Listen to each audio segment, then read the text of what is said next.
This is A Different Perspective with Kevin Randle. A retired U.S. Lieutenant Colonel, Kevin Randle has been studying UFOs for nearly 50 years. Kevin has investigated some of the most famous UFO cases in the world and has been consulted for dozens of documentaries about UFOs. Considered one of the leading experts into the Roswell UFO crash of 1947, Kevin has written more than 25 books about UFOs, including the recently published Roswell in the 21st Century. Now, here is the host of A Different Perspective, Kevin Randle. And welcome to this edition of A Different Perspective. I'm Kevin Randle. Before I bring on the guest, I have one thing I want to say. For those of you who tuned in last week to hear Michael Shermer talk about the skepticism, I guess, in the world of UFOs, there was an unavoided conflict that arose at the last moment. We have rescheduled Michael for the end of the month, so we'll have an opportunity to chat with him. If you have questions for Michael Shermer, go to my blog at www.kevinrandle.blogspot.com and submit the question. It won't necessarily appear in the blog, but I'll see if we can't get it asked. My guest this week is Don C. Donderi. He was educated at the University of Chicago, which he entered at the age 15. That was basically still in high school, I guess. He graduated with a Bachelor of Arts degree at 18 and a B.Sc, Bachelor of Science in Biological Psychology at 21. He began his professional career as a research psychologist with IBM, where he helped develop radar navigation displays for the B-52 bomber. After graduating from Cornell University with a PhD in experimental psychology, he joined the Faculty of Science of McGill University, where he taught undergraduate psychology, trained PhD students, and served as Associate Dean of Faculty for Graduate Studies and Research. He retired from McGill in 2009 after a career of 47 years. He has written over 100 basic research papers and technical reports dealing with the science of human visual perception and memory, co-authored one textbook and edited another. He co-founded, I don't know why I got confounded by co-founded. He, as I said, co-founded a Toronto-based ergonomics consulting company and has carried out applied research and development projects for private and government clients on topics including flight instrumentation, flight simulation, marine navigation in the ocean and Arctic environment, safety, and chemical process engineering. His entire career has been in the mainstream of science and engineering. He is a dual American-Canadian citizen and lives in Montreal. His books include UFOs, ETs, and Alien Abductions, and Truth, Lies, and ETs. I'm gone. Don, welcome to the program. Thank you, Kevin. It's great to be here, and I want to show you something before. I want to get a word in first. This is a book that I got autographed from you and Don Schmidt in QFOS in about 1965. And it's got your inscription on the inside and Schmidt's inscription on the inside. I was a helper in a small way at QFOS, and our daughter, who lived in Chicago at the time, did some translations from French because we live in Montreal and she speaks French. Anyway, it's nice to see you again. It's been a long time. Yeah, yes, it has. Did you say 1965 or 1995? 65. You said 65? I did say 65. Well, yeah. Wait a minute. No, 95. 95. It was 95. Yeah, right. That's right. I went back to Chicago in 95. Went to QFOS. I'm not sure you were there, but I think you must have been because I got this autographed book, the Randle and Schmidt book on the Roswell crash. Did that inspire you? Did you have an interest before that? No, I had an interest before that. I've been interested actively since 65. So that wasn't new for sure. What got you interested? My professional knowledge. I was teaching psychology, and my specialty in research was human visual perception and memory. Where does the UFO evidence come from?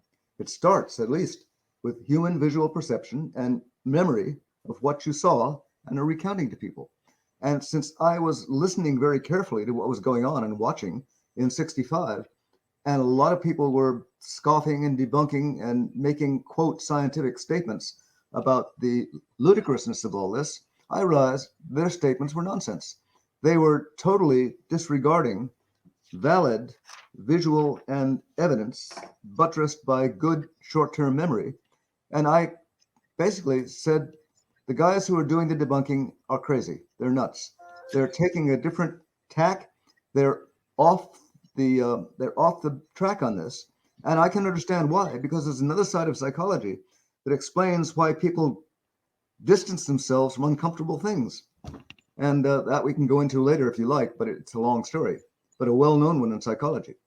So basically what I'm saying. What's interesting is my PhD dissertation was on the influence of belief structure on the identification of ambiguous stimuli. There you go. Which was a suggestion that if you saw something in the sky you didn't understand and you believed in alien visitation, then you identified it as a UFO, or if you believe you had a religious background, you might identify it as angels or something like that. So I think it's kind of an interesting confluence here of your background and some of my education as well. I agree. I didn't know that. I keep that hidden. Okay, well, I've never kept it hidden. I made my living doing it, so I was no reason to. Anyway, thank you for inviting me. I very much appreciate the invitation. Well, what inspired this is I think you just published a book about a brief history of UFO sightings, starting from the beginning and moving through that. Your latest book? The latest book is called Truth, Lies, and ETs, How We Stumbled into the Universe. And the book is not written for specialists like you and me, because I talk to a lot of people who are interested in the current up-to-date details. Was this sighting reliable? Did this person see exactly what he or she said she saw? Are these encounters of kidnappings basically valuable? What I do instead is I do all of this for the lay reader, the person who's just getting interested, who's not read much, and what he has or she has is basically in the public media. I want to give the whole picture and up to date, and I want to make it not terrifying, but concerning to people, because we are being surveilled, we're being kidnapped, and we're being dealt with in ways that we cannot control. And I think our civilization, our human species, got to know that. That's what the book is about. What sighting do you begin with? Where's the beginning for you of the modern era? Well, the modern era starts with you guys. It starts with, well, the stuff you guys were interested in. It starts with Roswell. It goes back before that, because we all know that pre-Roswell, which was 1947, there were sightings towards the end of the Second World War, a lot of them fairly well recorded, and I cover that in the book. Then there were, even before that, in the 19th century, suggestive sightings across the US of things called airships. The data weren't clear. The newspapers in those days, as they are today, were as interested in sensationalism then as they are now. So none of that could be verified by the standards we're used to. But starting in the late 40s, at the end of the Second War, and right up to the present, the verified eyewitness instrumental sightings have continued. And they demonstrate the presence of superior, technologically, ETs messing with our life space here on Earth. That's the story I'm telling. Not new to us. Sorry. One of the things that has bothered me about the great airship sightings of 1897 is they're sort of predictive of the modern era. We have the cattle mutilations, we have some abductions, we have the crashes, we have just the sightings in the sky. But when we look at those sightings, the vast majority of misidentifications are outright hoaxes. And a number of the newspaper articles that I've looked at, and I say number, but literally dozens of articles about the great airship, they talk to the crew. And the crew is talking about they're going to Cuba to bomb the Spanish, or they're testing their secret flying machine and like that. And it strikes me that if we eliminate those sightings, doesn't that sort of impact the importance of the sightings today by suggesting a terrestrial explanation as opposed to an alien explanation? No. Simply, I said when we started this conversation that those sightings were dubious, and I agree. But they don't. I mentioned them just in passing because they're part of the history, but not the reliable part of the history. The reliable part of the history starts roughly in 1947, when modern sensors, including cameras, radars, infrared, other things, supplemented and complemented human observations made by people who were experienced observers and had no reason to lie, and in fact would get into trouble, and often did, by reporting things that other people didn't want to hear. I think we're on the same page here.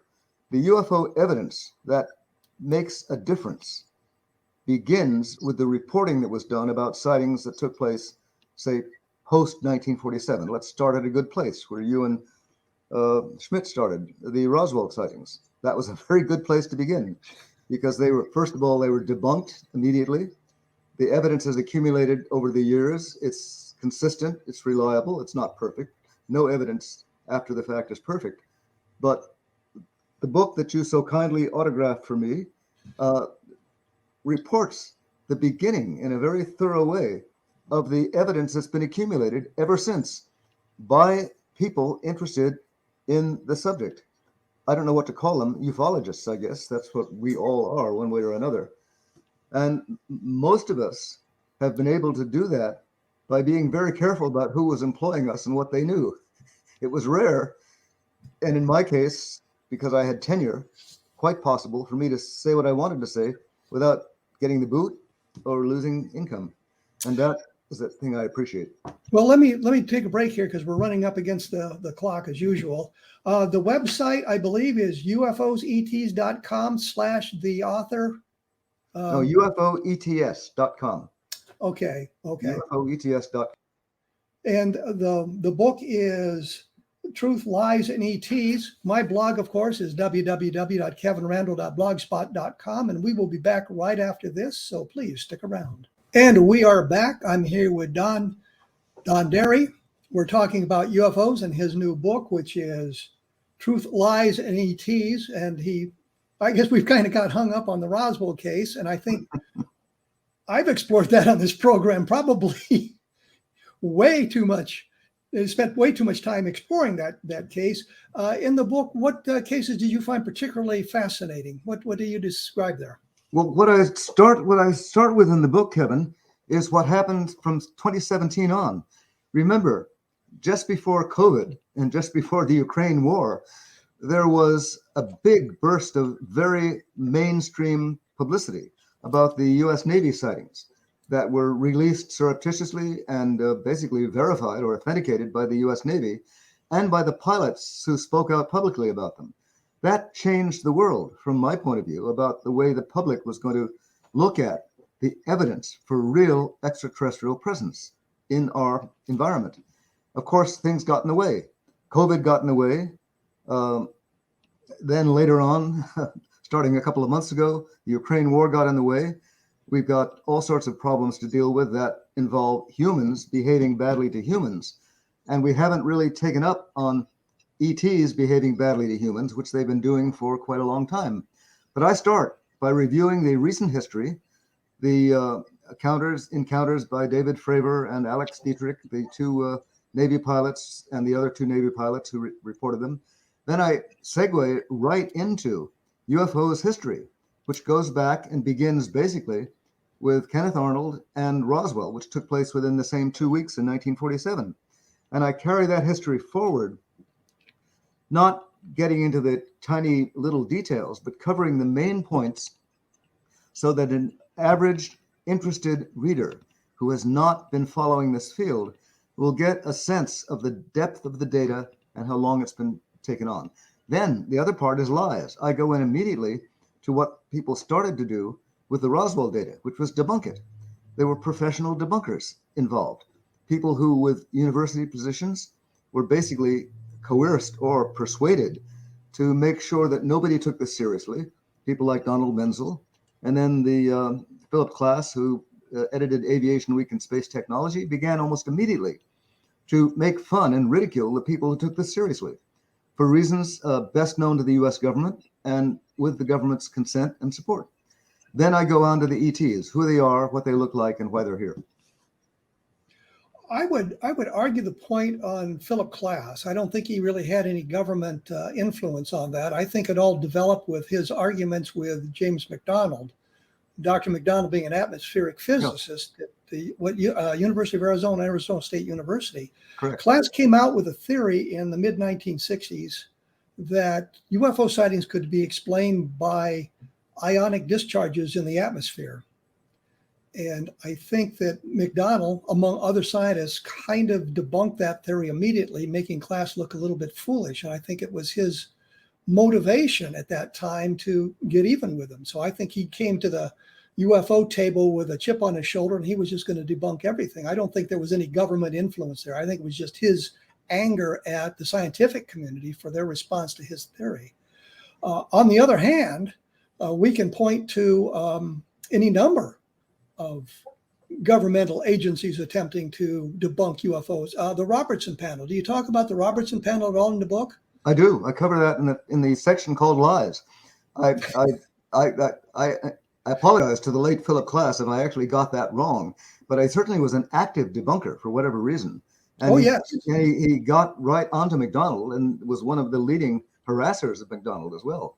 I know that, and that led him to an unfortunate end, as we all know. But anyway. Well, let me interrupt here for Sure. just a moment, because I did an article on my blog about that. I was challenged. I said that Philip Klass attacked people personally and caused trouble, and somebody challenged me on that point. And I put up 5 different things that Klass had done, people Klass had attacked in his debunking activities, where it turned out not to be completely and totally true. But I think it was all motivated by his annoyance at the UFO field. But I would also say that Klass was a very charming man when you met him in an arena that had nothing to do with UFOs. I never did. Away from UFOs, and he was okay. But the Robertson panel, that was CIA sponsored. Yeah, I cover that in the book, and I cite a lot of what they wrote too. Yeah. So the audience knows exactly what the Robertson panel did. Oh, they were convened to review the UFO evidence at the time, roughly, of the Washington flap, which took place in around 1952. There were a lot of sightings over Washington. Fighters went up to chase them, found nothing. Airline pilots saw them. They disappeared from radar. The government was asked to investigate, but a CIA committee had already made their mind up and also reported, and I cite this, that it was a bad thing for national defense that people took UFO sightings seriously, because it might interfere with the activities of the ground-based, human-based air defense system we had at the time, which involved people standing on platforms with binoculars looking for Russian bombers. And that was part of the, if not the whole motivation for trying to keep people away from reporting UFOs, because they might overwhelm the early warning system of the US. And so there was at least a plausible military excuse for debunking the UFOs, but the debunking kept on for sure. Well, wasn't the Washington National sightings, as they were known, weren't they experiments? And is that a legitimate excuse? I'm sorry, weren't they what? I missed that. They were debunked as temperature inversions. Yeah, that's what they were called. Yeah. No. Is that a legitimate excuse? No. No. Because people saw things and they reported them on radar, and pilots were flying alongside things that they saw. These are not temperature inversions. They're not something that the atmosphere could produce without there being a stimulus in the atmosphere to make those visual things happen. And those atmospheric stimuli were objects, unidentified flying objects. So we have the Robertson panel. What about the Condon Committee, the University of Colorado study? As part of the lies, yeah. Pardon me? As part of the lies. The Condon Committee was founded, as you know, by government investigation in the later 60s, when all of this, past 1965, when this began to attract, again, widespread attention. And Condon hired some people who were honest and some people who weren't, and produced a report that debunked the whole thing, independently of the evidence the commission reported. And that's the interesting point. The commission report is full of data, and the commission conclusion bears no relation to the data whatsoever.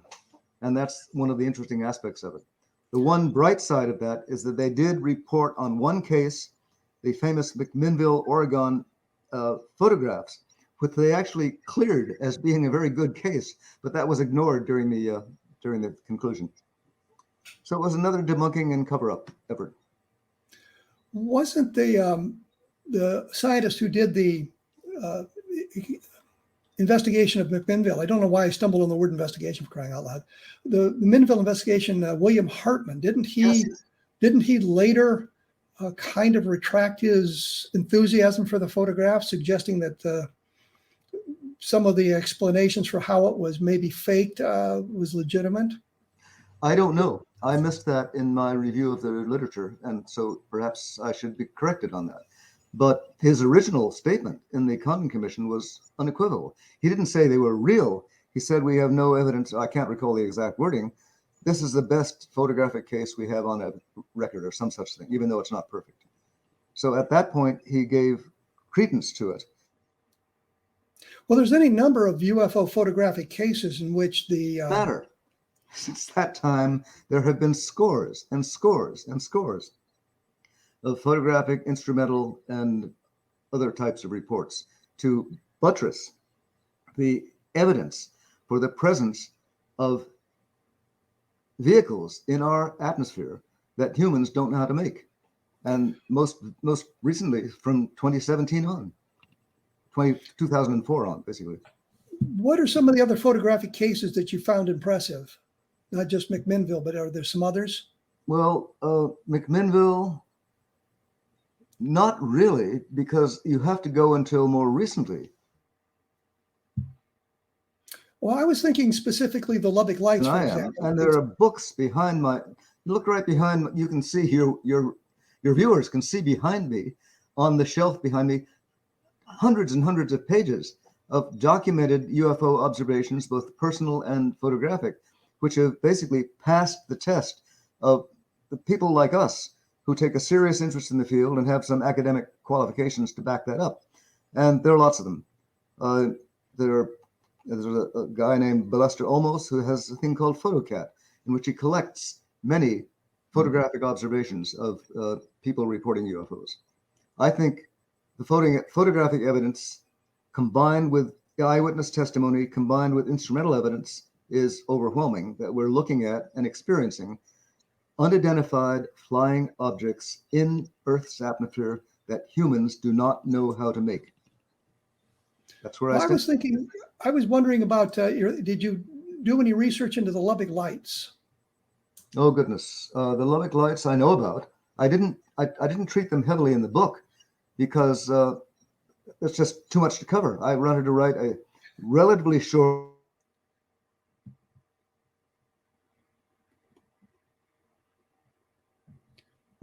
over Lubbock, Texas, which went on for days and was widely seen as an excellent case.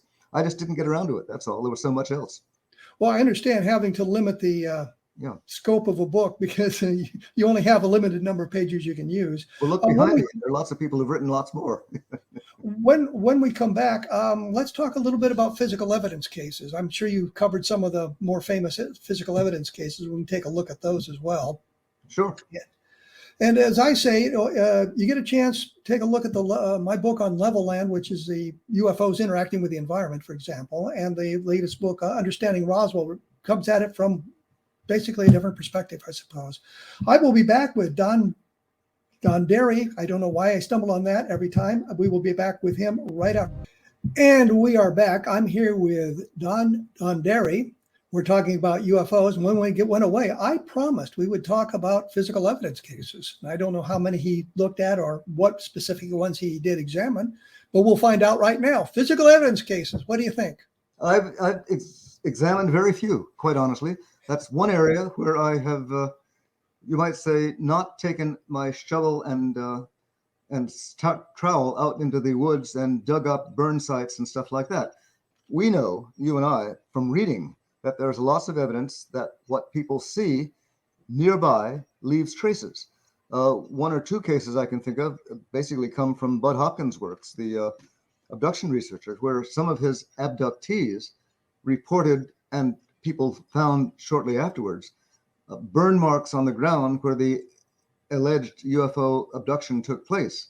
And there's a famous physical case with a guy named Stephen Michalek, who had been up in the mountains in Canada, came across a landed UFO, touched it, got burns, which were reported and recorded later after the UFO took off. So there is physical evidence. I consider, by the way, physical evidence not just to be things left behind, but also observations made by our tools. And our tools include photographs, they include radar, they include infrareds, and this stuff has accumulated exponentially during the last 5 or 10 years, especially since 2017.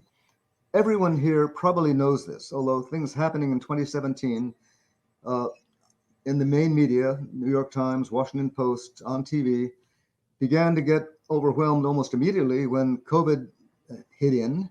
And the fact that US Navy jet pilots recorded on their own flying instrumentation, their carriers recorded on their radar instrumentation, evidence that these machines that we cannot make because they fly too fast, they accelerate so fast that if we were in them and not protected by means we don't understand, we would all be crushed like scrambled eggs on the wall of these things. This evidence is now overwhelming.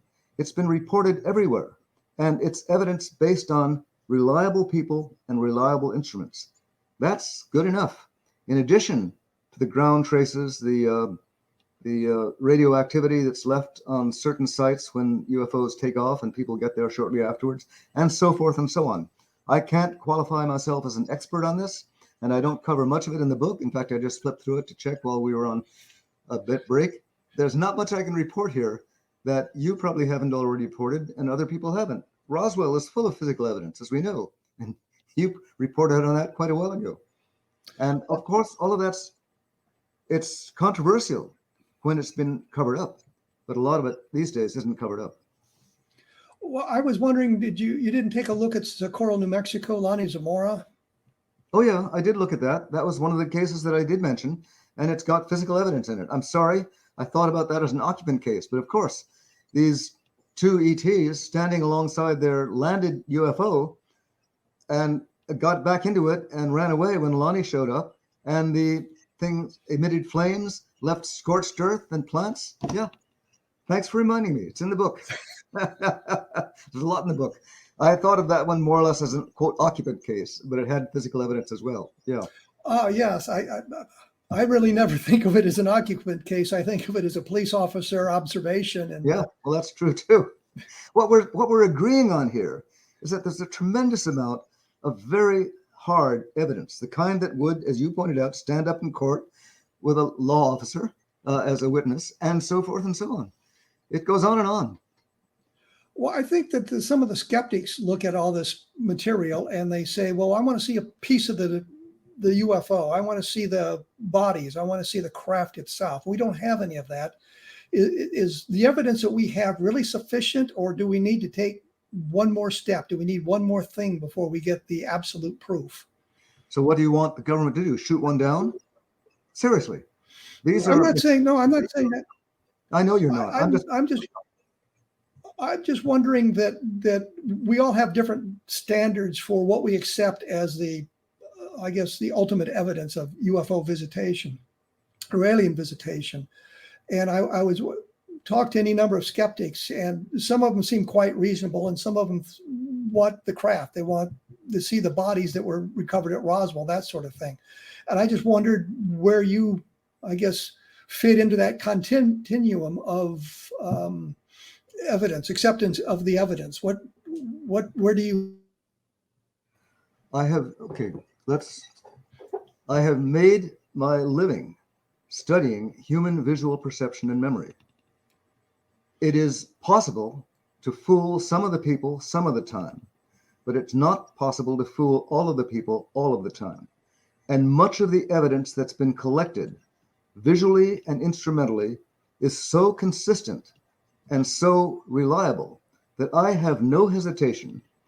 I would have no hesitation if ever asked to stand up in court put my hand on the Bible and swear to tell the truth, the whole truth, and nothing but the truth, and state that extraterrestrial vehicles, including extraterrestrial crew, have been here, have visited, and have interacted with people. And the evidence that we collectively have accumulated, the UFO community, and that's hundreds and hundreds and hundreds of people, is more than adequate to support that conclusion.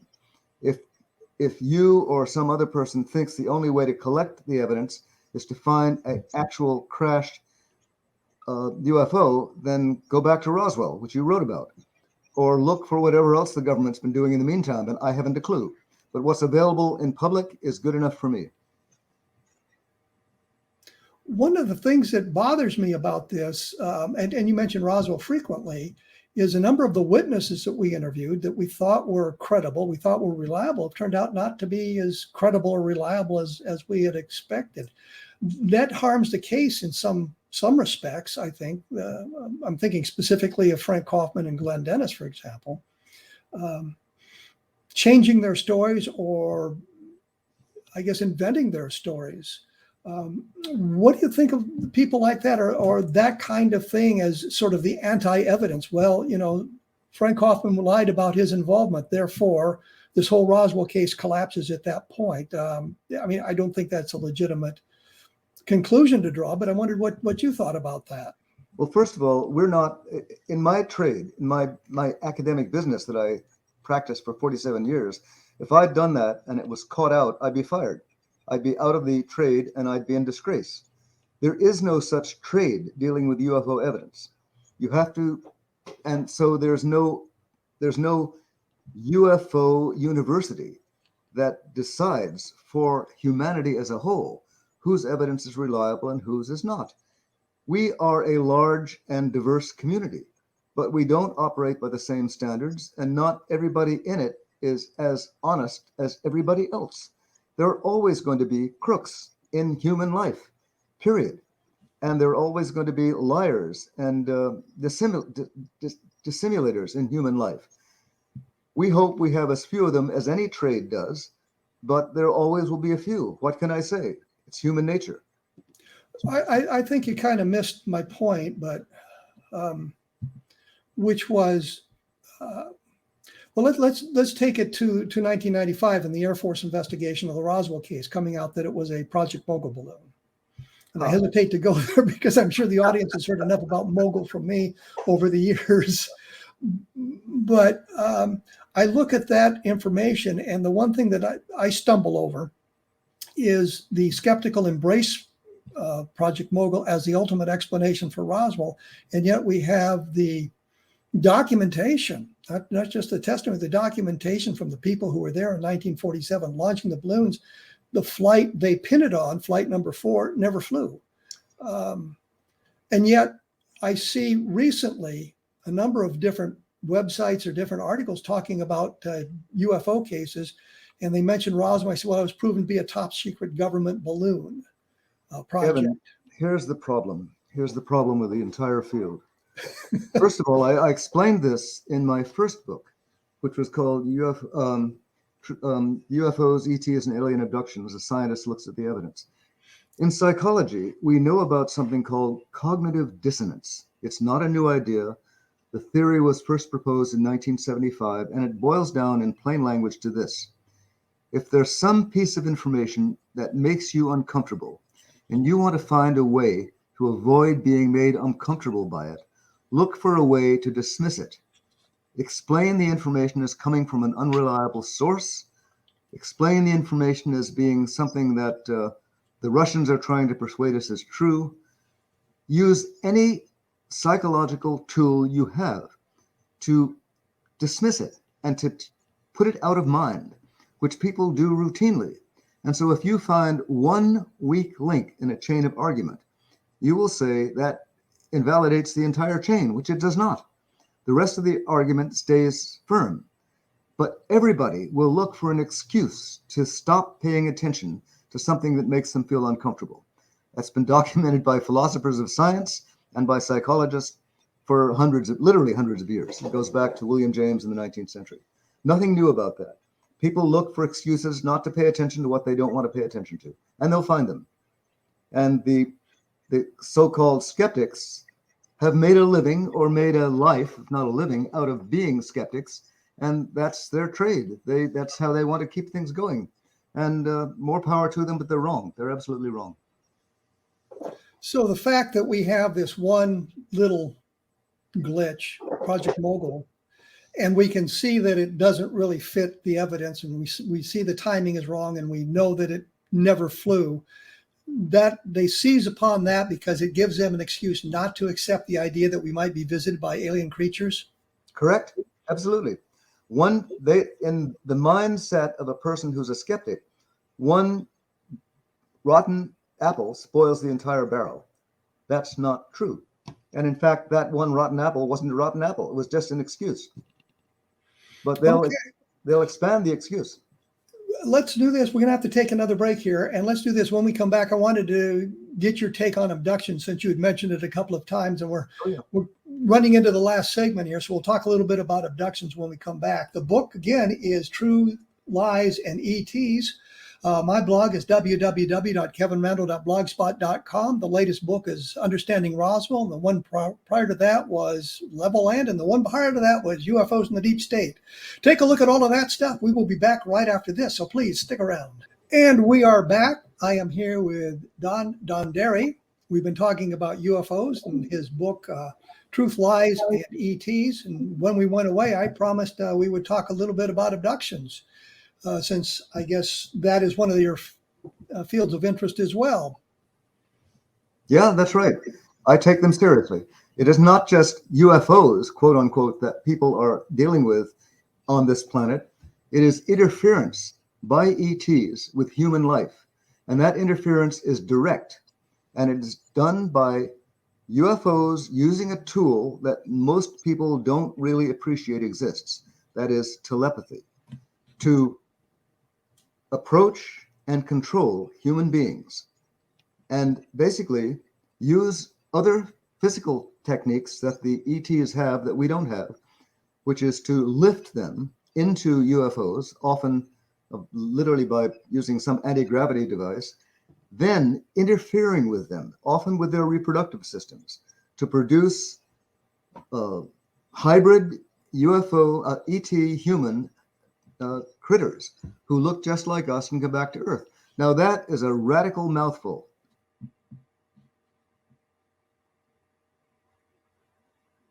Desire not to believe will basically come in, and they'll want to do anything but take that information seriously, or that proposition seriously. I support it. I support the idea, first, that ETs can communicate telepathically with people, that is, without verbal communication and with force of command.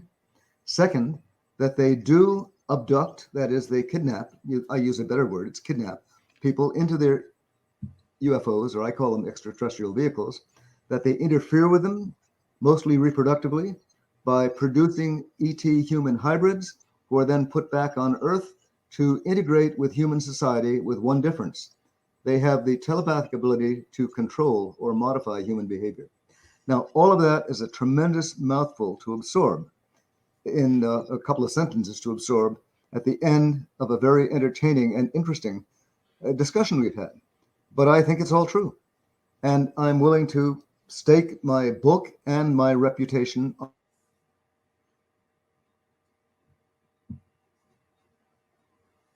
Psychology Journal. Still a highly controversial subject in psychology, but the interest goes back, again, hundreds of years, and I'm a credible contributor to that evidence.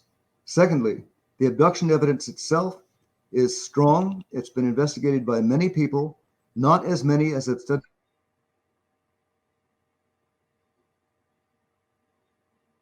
on the side of taking most of that evidence seriously.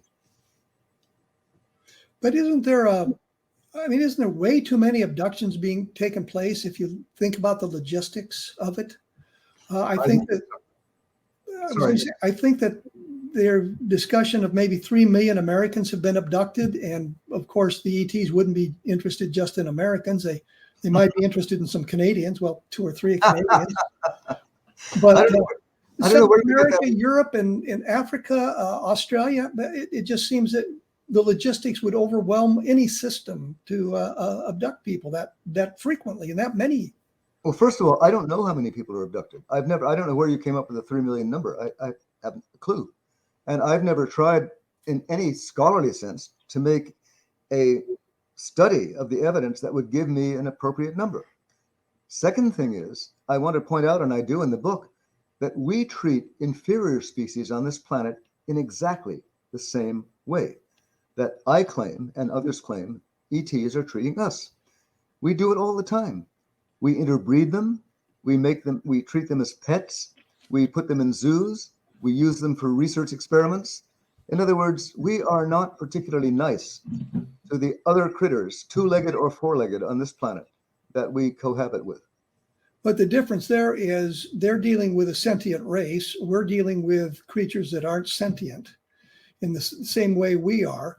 But to get back to your idea of where I got the 3 million figure, there was a Roper poll done in 1997, I think funded by QFOS, the Fund for UFO Research, and MUFON, where they did a scientific survey of people, and they determined based on their survey that at least 3 to 6 million, I think it was, people in the United States have probably been abducted. The second part of that question is, doesn't sleep paralysis come into that play a little bit? People who think they've been abducted actually suffered from periods of sleep paralysis, and that would be somewhat of a terrestrial explanation for the phenomenon. Sure. I now know the Roper poll you're talking about, and that's an interesting but not decisive number. One poll across the population, done as it was, and I understand how it was done and by whom, is suggestive but not definitive for sure. So I have no idea how many people have been abducted. And sleep paralysis is a possible explanation for something that happens at night, which may confuse you about what's been going on at the time you were unable to move. But I think that the evidence that some people who have reported what's called missing time and who have been reporting it for many, many years is worthwhile taking seriously. And much of that evidence is the result of people who have gone through the missing time experience, being then subject to something that's used in ordinary psychotherapy as a tool for uncovering trauma, and that is hypnosis. Now, hypnosis sounds to everyone, almost everyone, like something that goes on stage to impress and entertain people, but has no serious place in reality. That is not correct. Hypnosis is a tool for modifying consciousness to the point where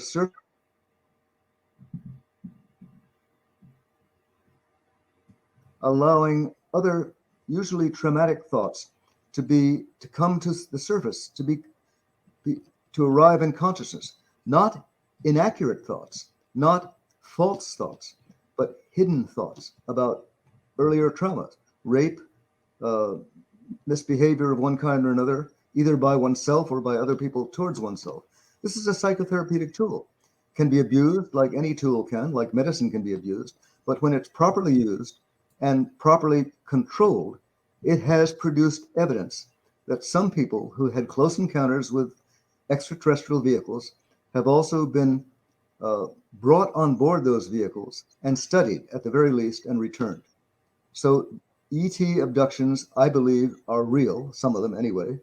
They have consequences, and those consequences include interfering with the reproductive processes of human beings, sometimes with the goal of producing an alien species that represents a cross between ETs and humans that look largely human.